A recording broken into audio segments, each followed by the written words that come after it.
Hi team. Nice easy one today. We're going to explore the nature of reality. Have you ever asked yourself, how do I know I'm not dreaming?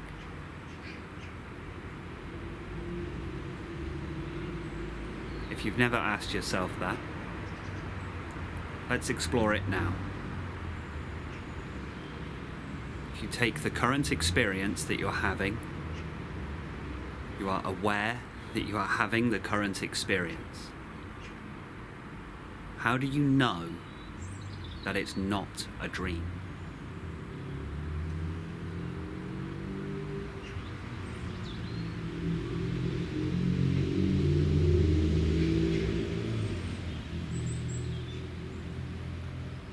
We often go to, well, I can feel this. I can feel a kind of solid reality of a sort. I can feel this. But you can feel things in dreams. Dreams often have a more vivid, more intense sensation than the apparent real world. So can we really go to the fact that we can physically feel something as proof that we are not dreaming?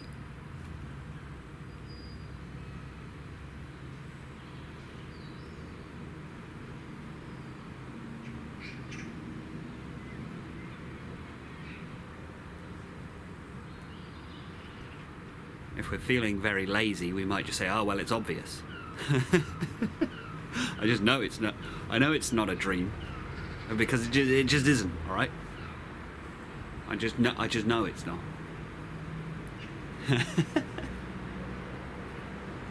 That would be a very difficult dream to wake up from.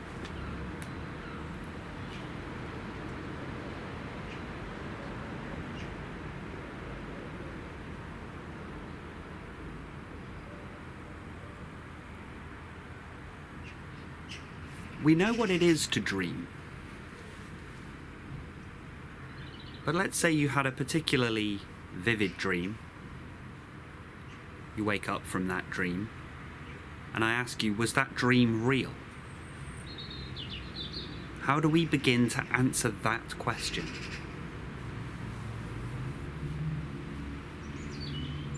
When I say, was the dream real? If we are to answer in a very diligent way, we would ultimately have to ask the counter question, what do you mean by real?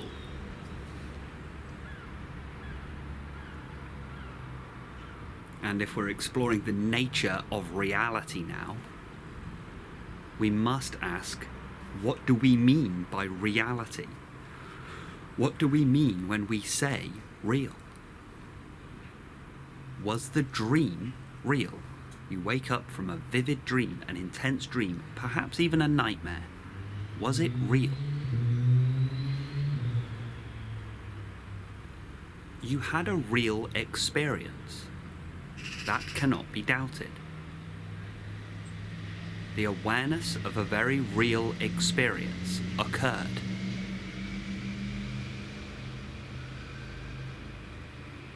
Only we tend to answer in terms of, well, there were images and experiences that happened in my head, and I had feelings, sensations and thoughts relating to those images, but none of it was real because it all happened just in my head. It all happened in my mind. It didn't happen in the real world.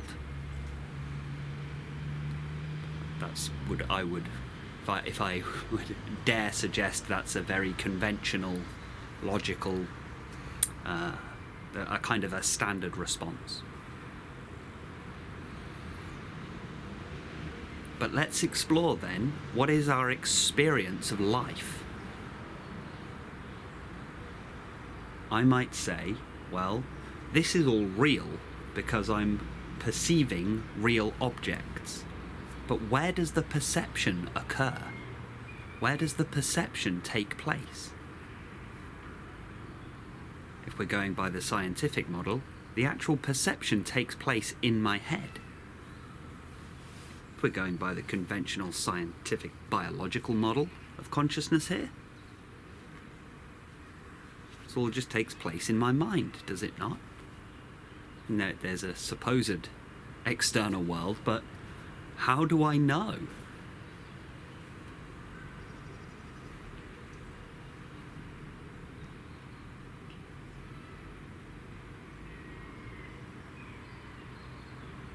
The entirety of your life experience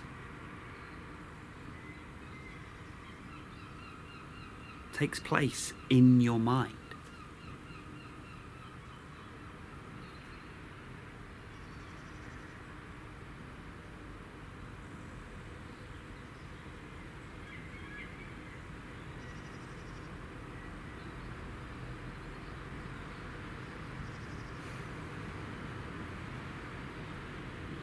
All of the stories, all of the concepts, all of the words, all of the experiences, even if we were to say bodily sensations, where are they taking place?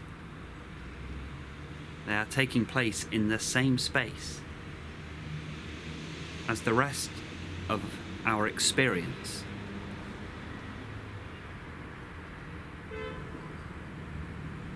Consciously aware of a singular experience.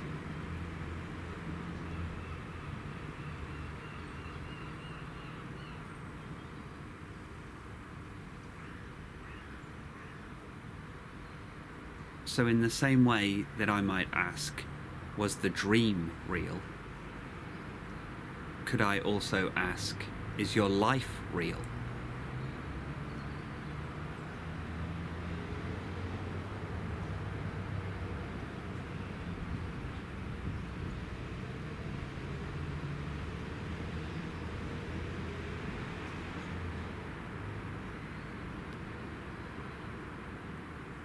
What are the qualities of this appearing reality in the waking state that set it apart from the reality of the dreamed state?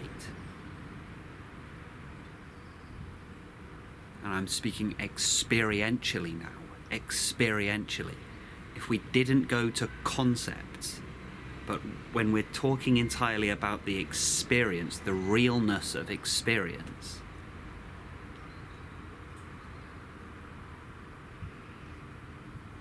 both the dream and the real world are both an experience.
Have you ever noticed,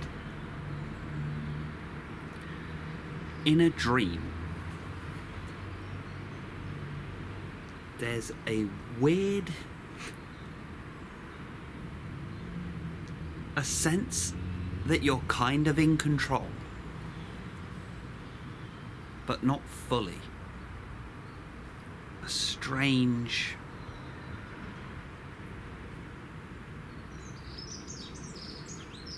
a vague feeling that you have some influence over the events of the dream. but as the dreamed character that you experience moving about the events of the dream. You still feel as though you are at the mercy of the rules of the external world, but there is a sense that you are somehow controlling everything to a greater or lesser extent, depending on the lucidity of the dream. And then how disappointing it is that when you realise that you're dreaming and you gain control of the entirety of the dream, that's often the point at which you wake up.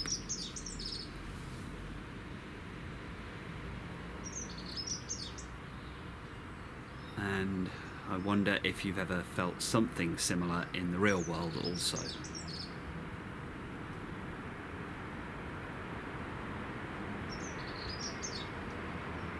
That curious sense that you have some kind of control over the external. It's a robin. Check it out. I capture this.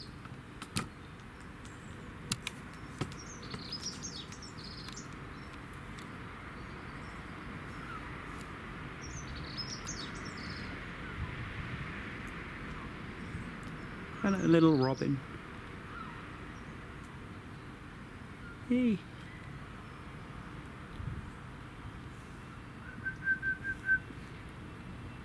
Come into focus.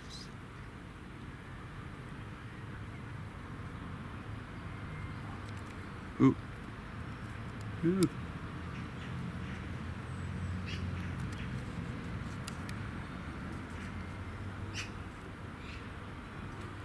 I cannot focus on you, little robin. You are blurry. There you go. That'll do.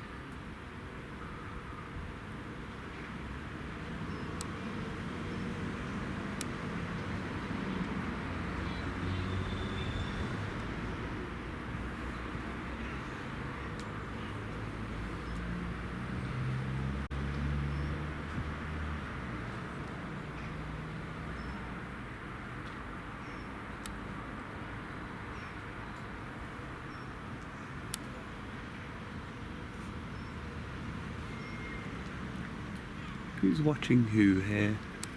Oh, bye-bye.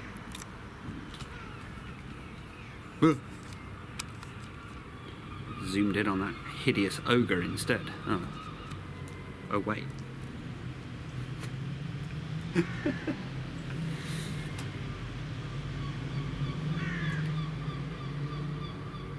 Daydream. I fell asleep amid the flowers for a couple of hours.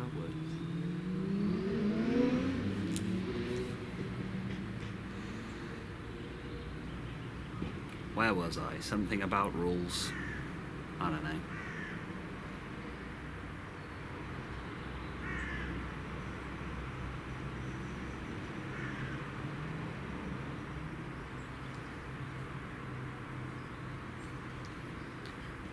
Go to this experience now, the one you are currently having. Let's really dial in here to have an experiential understanding of what I'm getting at. Just this moment now. Don't go to concepts or thoughts of the future or the past. It's just the reality of now, what is happening now. Just this. And a gentle inquiry into what is this current experience really? What actually is it? Don't worry about what it is that you are experiencing, but become interested, curious about the phenomena of experience itself. What is experience?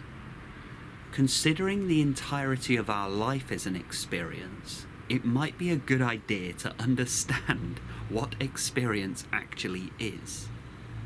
Considering any event that takes place, any circumstance, anything that happens in the external or internal, it has to be an experience. It has to be experienced in order to be included in what we could term the experience of life. There will be nothing that ever happens in your life, your individual life, that is not experienced by you. So let's become curiously interested in what experience itself is. Just this moment now. And we're not going too much up into concepts and ideas and things like that, which I know is a bit of a hard ask. It's a bit of a paradox because I'm asking you a conceptual question. I understand there's a paradox there, but we're trying to do this on an intuitive level because we're trying to explore the very nature of what we're experiencing currently. And if I ask you a question and it arises as a concept, you're experiencing the arising of the concept. So don't go, when that concept arises in experience, don't go to the concept, go to the experience of the concept. What is it to experience a concept? And where do all of these experiences take place? What is the one common element of all experience? What does an experience require in order to be?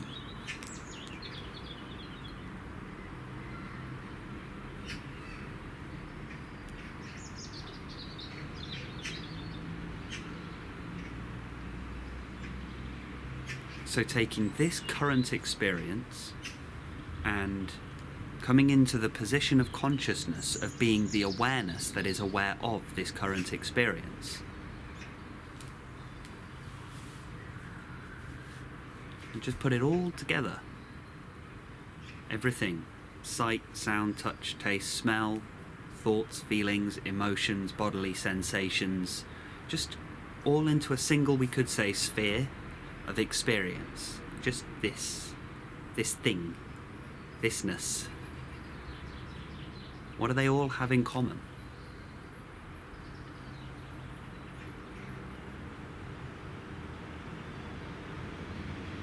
I mean, they're very different things, aren't they? The sound of the bird song is very different to the sound of the traffic, but both share the common element of being sound. So there's a shared element despite the fact they seem very different. Right? So there's that. But now let's take the sound of the birds and the sensation of being sat on a bench that I am right now. The physical sensation of the hardness of the bench and the sound of the birds. Well, those two things are very different, aren't they? You would think so, but they have a shared element. The shared element there is the element of experience. Now, what do all experiences share? Your conscious awareness.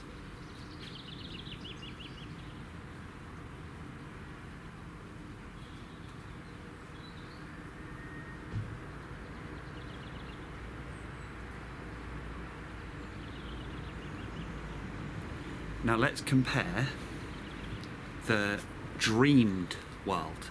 So that same vivid dream that we were just talking about, either the nightmare or the powerful, strong, vivid dream. You take the experience of the dream and the experience of the apparent real life, the apparent real world. Both the dreamed world and the real world take place within the same experience. Which is to say, they both take place within conscious awareness. That's the shared element of that experience.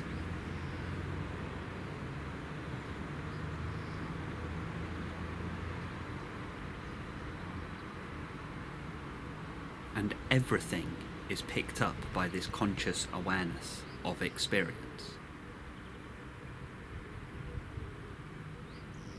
Now, this should be a huge relief.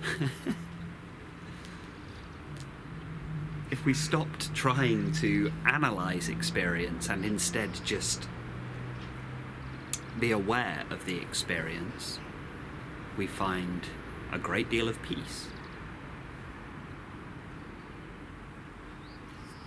And then we recognize everything that we experience in life we are consciously aware of, and this conscious awareness itself is very peaceful. Then it stands to reason that this peace is an infinite resource that you can continually draw from, unconditionally draw from. It's not subject to fluctuation. It's always there, ever present, infinite, meaning it's there in every single element of experience. So no matter what the situation or circumstance is, we have the conscious awareness of being that is the infinite background of peace.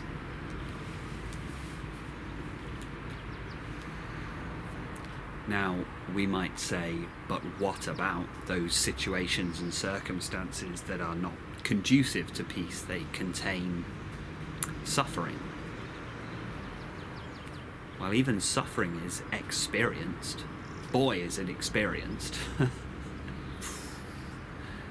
It's often the most real feeling of experience that we have, and yet it must be experienced.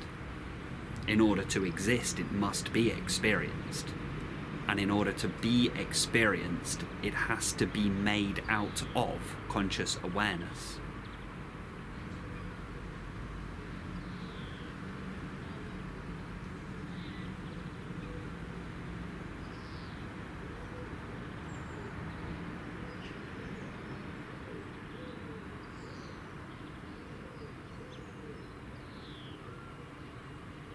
So when we say, is something real?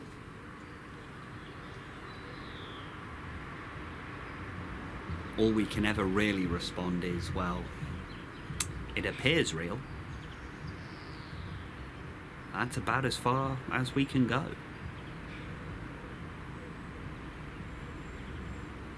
But we can also always say, well, it is being experienced. That's about it. That's as far as that's where that's where any individual's expertise has to kind of end. That's all we can say. It is experienced. That's the only thing we can say for certain. But I cannot say for certain that this is not a dream. I can just say it feels more real than a dream.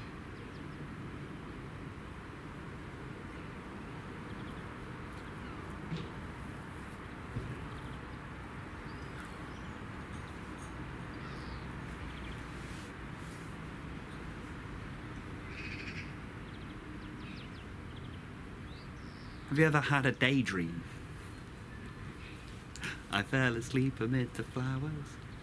Have you ever had a daydream where you go off into those fantasies, a flight of imagination? Perhaps you're quite a creative person and you think of stories, or maybe you think of music or something like that. You go off into those flights of fancy. When you go up into that imagination, you can let it run completely free for a while, but eventually you have to, within the daydream, create some kind of framework of rules. In storytelling, they call it an internal logic.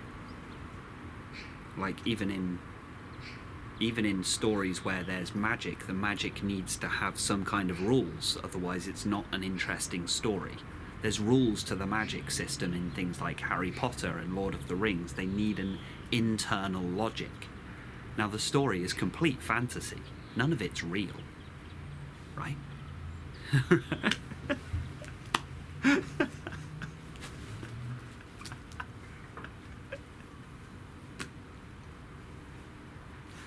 Sorry. None of it complete fantasy. None of it's real. And yet, we have this set of believable rules that we put in to kind of make it more believable and to give the story some kind of predictability, some kind of narrative framework, so that the reader can somehow orient themselves in that world and understand the rules of the game. That makes it a more engaging story. And it's the same whenever we go off into a flight of fancy, right? There has to be some kind of framework that grounds the fantasy just enough, so it can still be fantasy but grounded just enough that it's fun, that it makes some kind of sense. Now, what if this reality that we perceive, you know, it's not like I can put my hand straight through this iron. Ow, I just hurt myself. I can't put my hand straight through that. I can't just pick up this camera and take off and fly. You know, and I have tried recently, you know, but nah, still can't. I haven't quite cracked that one yet, unfortunately. But what if there's just enough rules to this apparent reality? Just enough to make it believable.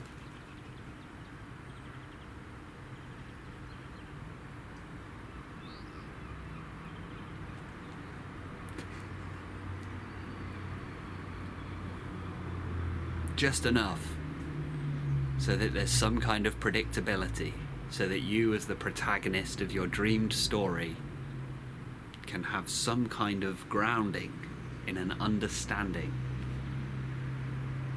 Like the characters in Harry Potter, you know the spells that they know, and that allows you to kind of root for the character.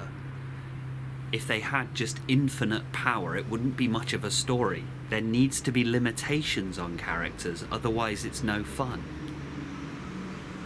And what if that's exactly the same with the protagonist of our dreamed world?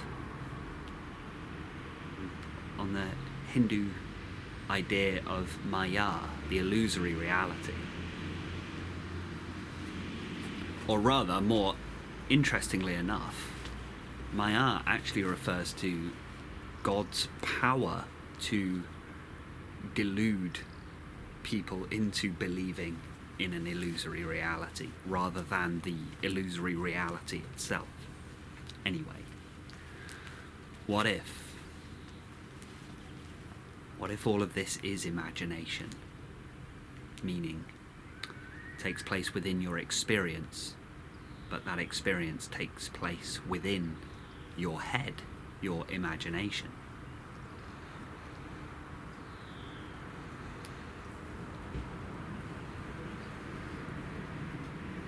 Image, imago. Imagination and image have the same etymological root, obviously, and one very spiritual book puts it that God created man in his image.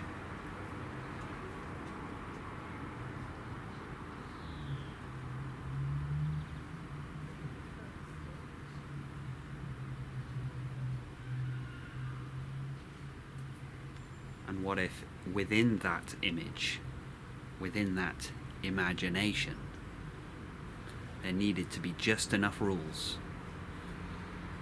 just enough, in exactly the same way that in the dream, in any dream that you have, there is some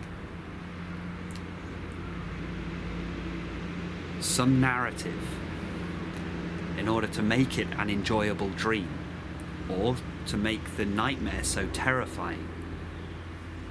There has to be a situation or a monster or something happening that is terrifying in order for the nightmare to be vivid. That has to have an element of consistency. Because the moment that there's no consistency and it makes absolutely no sense in the slightest, that's when you wake up.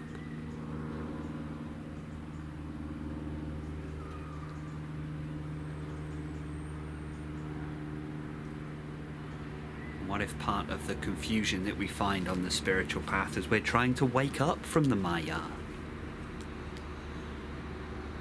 is actually helping us? Perhaps we're supposed to come to a point where actually none of this actually makes any sense. Have you experienced that recently? Just things are making less and less sense.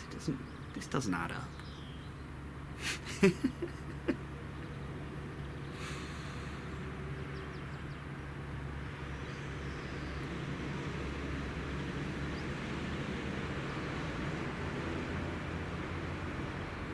Something doesn't add up, right?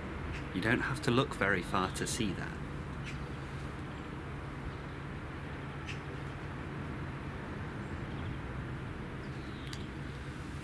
So what if there are just some more solid rules to this imagination than there is to the dreamed one? Hard imagination. I think that's everything I have for you today. As always, thank you. Thank you for watching, team. Take care. Be well. Stay present.